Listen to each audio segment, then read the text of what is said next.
Zimbabwean social media influencers are pushing an agenda to remove South African musicians who were hired by Zimbabwean promoters following the 30 June march, citing xenophobia and the expulsion of undocumented Zimbabwean immigrants from South Africa. Maititi, Moboys Munetsi, Tatelicious nevamwe vakawanda votsigira kuti makadzi and mafikizolo vabviswe pamashows avakanga vabhukwa emuZimbabwe anosanganisira Bad Beats concert yeEconet Wireless yakashevedzwa mafikizolo and Cheso Power Festival yalegendary Alec Macheso yakashevedzwa makadzi neCheapers Promotions. Tisingade kurova imbwa takaviga mupinyu kana kufadzana nenhema. Izvi zvaida kuitika apa ndo kunonzi kuita party pafuneral. Mari idzodzo dzavaizopa maartisti aya zvaitova nani vahai mabhasi kutora vanhu vakadzingwa mudzimba kuSouth Africa avo vari kurara vachinaiwa nemvura vasina zvokudya. Kusangana kwatikuita zvakare pachannel ino, channel yeZim Witness TV, pandinodzoka nemaupdates akasiyana-siyana. Ndinoti kana kari kekutanga kusvika pano ndinokumbirawo ungobaya button rekusubscribe. Then turn on the notification bell kuitira kuti usarasikirwe neevry update yandinodzoka nayo pano nguva nenguva. Ladies and gentlemen, without wasting much of your time, ndikuda kuti munzwe zvakataurwa naMaititi, Moboys Munetsi, Tatelicious, Lazzy nemamwe masocialites pamusoro pemashows aya. Asi kana mapedza kuteerera nekuona, ngatisangane mucomment section muchitiudzawo zvamunofunga pamusoro penyaya iyi. Tichingoshuwirawo hama dzedu dziri kudzingwa kuSouth Africa idzi kuti dzisasangane nenjodzi kusvika dzisvike kumba. Mangwanani guys, andisandatombobuda pambedha kana kubvisa mabhori, but something that is disturbing my mind zvokutoshaya hope. I saw yesterday ku Cape Town paconsulate paipa yamazimbo akazara nevana kuchinaya kuchita sei nenhau yekuti vanhu vari kutya kuurawa musi wa30, vanhu vakudzoka kumba vasiri prepared. Obva waona muno muZimbabwe mapost ekuti kuna ana mafikizolo vari kuuya kuZimbabwe, vana makadzi vari kuuya kuZimbabwe. At this point iri kudzingwa maZimbabweans, kune mamwe mapromoters ari kupromota maSouth Africans. It does not matter kuti havaziriwo vari kuti ngavahambe, but the fact that they are South Africans and they are public figures who can't voice out kuti this is wrong. When you're a public figure and you've got a huge following, you can say something and one or two people can listen. Zviri kuti vanomisa xenophobia, but their voices are enough kuti kuda kungouya kuno kuzotora mari. Yet the same people iri kudzingwa kunyika kwavo. We know that we can't revenge. I'm not saying let's be violent towards them or let's whatever, let's pay back with what they are doing. Because this is maZimbabweans hatigoni kuuraya munhu mustreet, hatigoni kutema munhu nezvidhina, hatigoni kubaya munhu nebanga. That's not us. Us, we are just hard-working, loving people. We are not racist, we are not tribalist. We are people with so much love. Zvokuti we are stupid enough zvokuti ipapapa uchaona kuti vanhu vanototenga matiketi otonotamba maSouth African acho paserious matter yakadai so. I know a lot of people are not going to agree with me, but this is wrong timing for these people to come here. For now, we need to focus on what's happening to our people very miri. It's sad. Vamwe vachafa, vamwe they won't make it home. Vamwe vana vacharwara nekunaiwa nemvura. Vachifamba mastreets vachimacha. If only as Zimbabweans can have that one voice together, so zvimwe zvinhu vanhu vangadai vasingatidhereri. But we are very stupid and we are very fearful. Hatikwanisi kana kutaura. Uchaona mwana achitotenga matiketi achitoenda because haiwa vasiriwo vari kudaro. No, for now we should show them. The only way we can show them is not to buy tickets and not to go there. Vazive kuti zviri kuitwa nevanhu avo is bad, so that they can voice up kuti makuti kanganzira mashows nehunhu hwenyu hweumondi. Hatisi kuti endai munotema vanhu kuti munouraya vanhu. I'm speaking on behalf of myself and other Zimbabweans who I know who agree with me. Why tokuenda kunotamba mafikizolo? Why tokunotamba makadzi muZimbabwe? Vanhu vavo vachititema nematombo vachitiuraya. Let's use our brains sometimes, Zimbabweans. Dzimwe nguva tisi tinorakidza stupid hwedu. Vanonoziva kuti takapusa, we'll still go and support. Tonodyara mari yedu, imari yedu, haisi mari yemapromo. Tisi kunotenga matiketi. Vanhu vari kutiuraya. Vanhu vari kuuraya musati wange musingaoni kuurawa kuri kuita vanhu. It's not just Baba Hambe, it's Nakuraya. Van Vanouraya and Kaunda Munachtemam Road. And we want to go and support their artists. For what reason? Macheso is there. A lot of celebrities here, vanona kids. Tora ivavo muise ikoko kwa muda uti mafikizolo itambe. Van vanongoenda. We have got our musicians here who are let's celebrate our own. For now, we don't want those people here. Baba Hambe. Kana tikutaura zvinhu zvezenophobia, tikutaura zvemaZimbabweans, hatisi kutaura zvebato.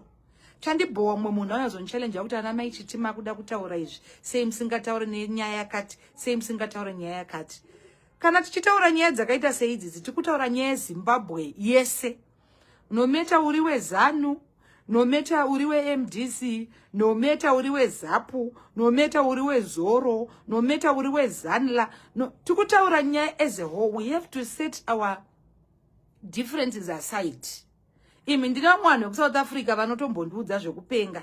But on this case handisi kukaunda kuti maSouth Africans anombodada achiti hanzi handisikeko Russian 5 rand. Hatisi kuzvitarisa izvozvo because the situation iri paground haisi kuda kuti iwe wakambo kana twakambo.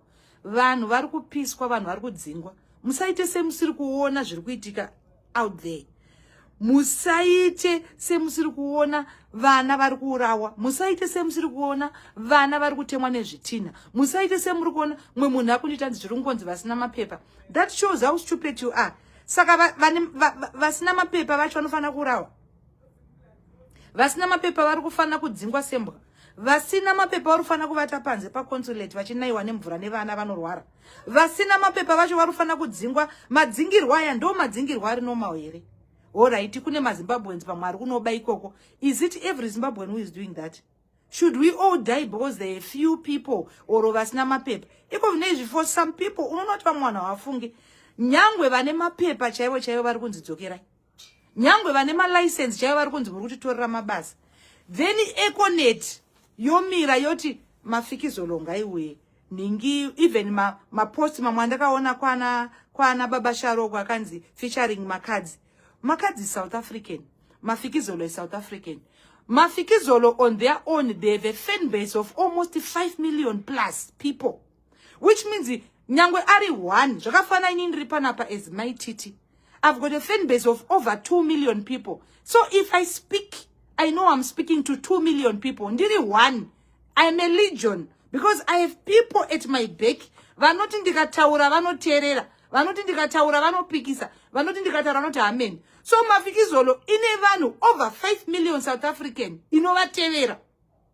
It's not just mafikizolo iri kuya iri yega. Ine a clan, ine a legion of followers.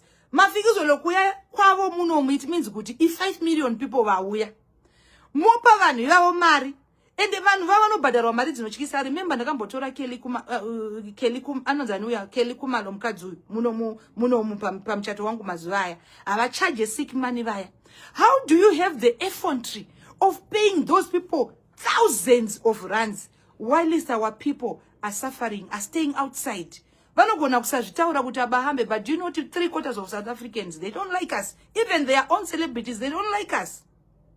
Ndekupi kwa mukamboona maZimbabwean celebrity achinzi uyai kuSouth Africa kunze kokuti imimi maZimbabweans ndimi munotomadedza kuti uyai mutiperformera. Makamboona kuti maZimbabweans achiperformera maSouth Africans when? Because takadhakwa kwavari, we are not of their class. Pasina kuti nyika yedu isusu tiri vanhu vane moyo. Do you know that Zimbabwe is the most used country?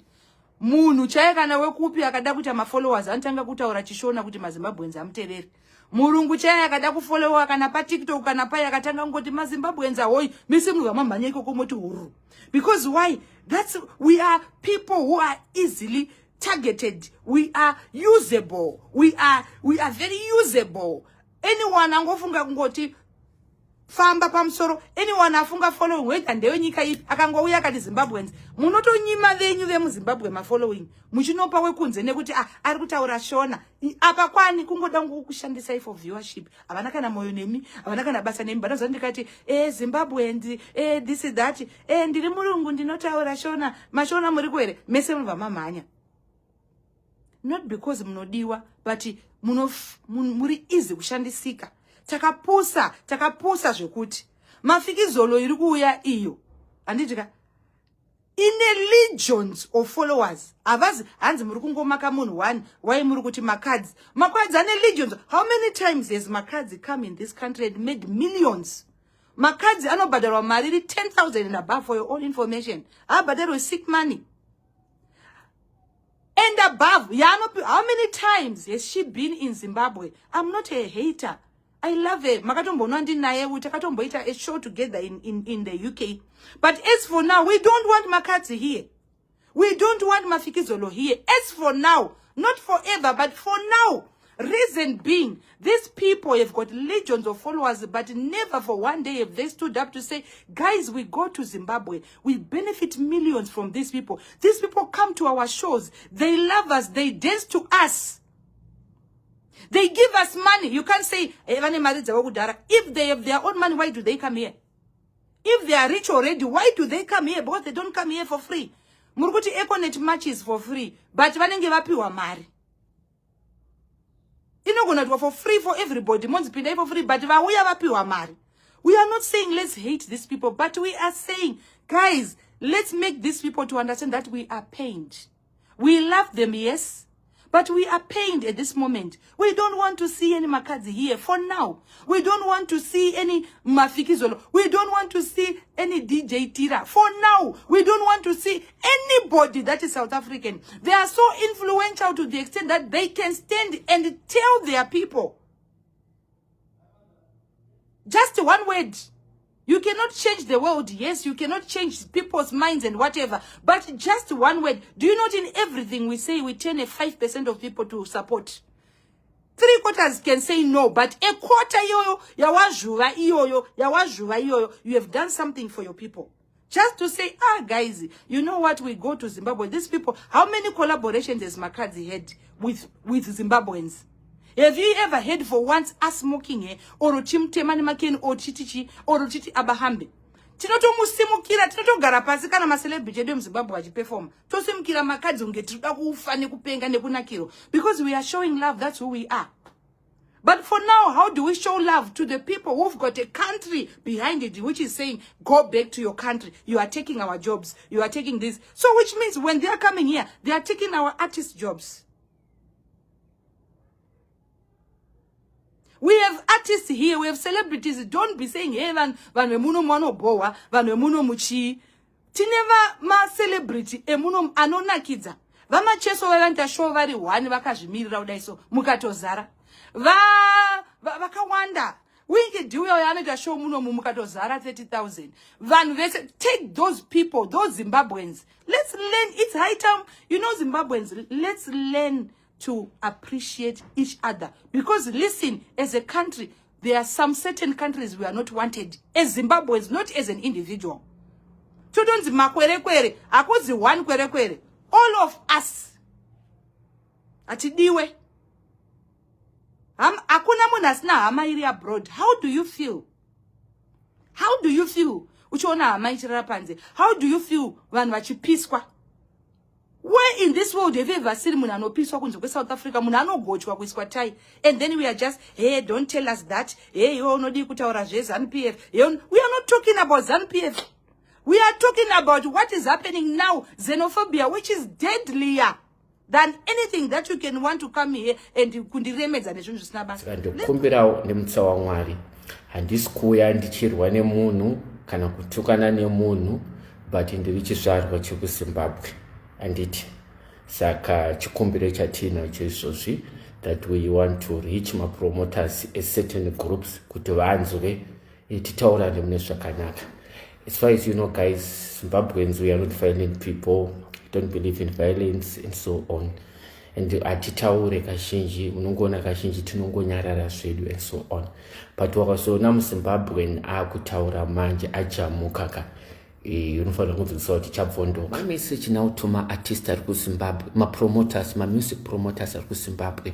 I understand kuti nekuoma kwakaita upenyu ndo business ramukurana kuZimbabwe and so on. Lokuti munounza ma musicians anobva kunyika dzakaita seSouth Africa vachiuya ikoko. But I think maybe you've miscalculated kana kuti hamukwanisi kunzwisisa kuti mafikizolo akauya kuZimbabwe Nkosazana Dota akauya kuZimbabwe hazvireve kuti vanhu vese vari kuuya ikushow ikoko vari kuuya nekuti iye ndiye abva kuSouth Africa, but chinoita kuti vanhu vauye ndezvekuti mamusicians ari kuZimbabwe ane vanhu vanotsigirana, vagara vachitsigira mamwe mamusicians anenge aripo handiti. So chativa chikumbiro chatinacho ndechekuti message yedu iri very clear kuti environment pairi zvino haina kumira mushe. I know kuti kune mashows mairi ari kuitwa this weekend. I think makazi anenge ariko naNkosazana nevamwese. Chativa chikumbiro chatikuya nacho, hatisi kurwa nemi, hatisi kuita sei. And one thing that you have to understand kuti semaZimbabweans tagara tichitsigira music yenyu. Ndosaka muchiona kuti chero kwakanzi kuti Break Bridge kuna Japraiser, kuna Windy D, tinouya nehwando hwedu. And kuuya kwatinoita kumashows, vamwe vachona hazviri kuti tinofarira music yavo, but tinenge tichingouya kuzotsigira kuti ndio spirit yatinayo maZimbabweans, kuti tinofanira kutsigirana, kusimudzirana and so on. The same love that you guys should do to Mr. Munetsi, kuti vamwe venyu makafirwa, munotova nemapolicies nedzimwe company, but you always consider Great Hope. So ndokusama kukudzai kuti isusu hatisi kurwa nemamusicians ari kubva kuSouth Africa, hatisi kurwa nemaartist aya, but message yedu iri very clear kuSouth African government kuti nzira yamakatendera kuti vanhu vabatwe nekunze kwemaoko kuZimbabwe nevanhu venyu, taudiwa kuti mudzidze kuti hatina kuzvifadza, hazvina kutifadza. So we are not fighting nemamusicians aya ari kuyava kana kuti mapromoters kana kuti chii, but message yedu pane kwairi kuenda kuSouth African government kuti vachanzwisisa kuti maactions avo avari kuita hatisi kufara nezvavo. Vanhu muri seiko? Ndoda ngotaura nyaya yababa Shero yandambotaura makuseni. Chekutanga ndinovaremekedza, ndibaba vedu, kuna vamwe ndimukoma, kuna vamwe ndisekuru, but ndinoda kuti ndiexplain mbijana kuvanhu zvamunofanira kunzwisisa kuti vamwe kana vari mukuchema haticelebrate kuti panext door penyuwe pane nhamo, mubatidza maspika, mutanga kutojabula zvisenze zvichidaro. Ndopa good example yekuti zvakafanira kubhora chaiko bhora rekutamba World Cup. The reason why Russia yakanzi yaifanira kuwanika kuWorld Cup nyechi yehondo yekuuraya vamwe, iRussia iyo iri kuuraya chi, yauraya vamwe, ndosaka isina kuwanika kupi, kubhora yakatobhanwa kana neFIFA. That's the same zvatikuita kumaartists ekuSouth Africa kuti we don't want them. Yes, of course, yes, we preach love and peace and unity, chirasta ichocho, but tisamuzona even kana kuJamaica kwacho ngona naPeter Tosh vaingotaura zvatikutaura izvo, naPeter Tosh kudara vengu asina mafilter vaingotaura chero ino ukandivenga ipapo chona picture izvo kutaura venga, but inini handisekereri zvakapusa kudaro zvokuti vamwe vanhu vari kuchema ukoko, and then vamwe vanhu muda kuita show yamakadzi yekuti makadzi ari kugara umba kwako, makadzi asida kukuona, chero mukati munomuda kuti hatisi kuda, posi kuna vamwe vanhu vakurara panze vari mumvura izvo ari kumbotaura nezvazvo makadzi vacho vachauraita mashows vese muri kumbotaura nezvo, hapana ari kumbotaura nezvenyaya iyoyo, and then you expect us to keep quiet. Vauya vanotora mari dzakawanda munyika medu, vanhu vari kutora ma200 300 vachidzokera navo kumusha kwedu, but maartist edu they are being paid $100. Artist haana mari yekubhadhara rent. Iwo artist wake uri kunyarara ukuchema tende ndinonyimwa mashows muchisiya vanhu vachiva vakadai so. Time ufutika pane pazviri ready zvatiri kutaura izvo. Zvinogadzisa zvakawanda. MaZimbabwe muda zvitange makadzidzai anzitaura zveCape 3. Cape 3 rataura kuti tinozvitaura. Ende nguva ino haisiri nguva yekuzvitaura. Tototaurawo zvimwe.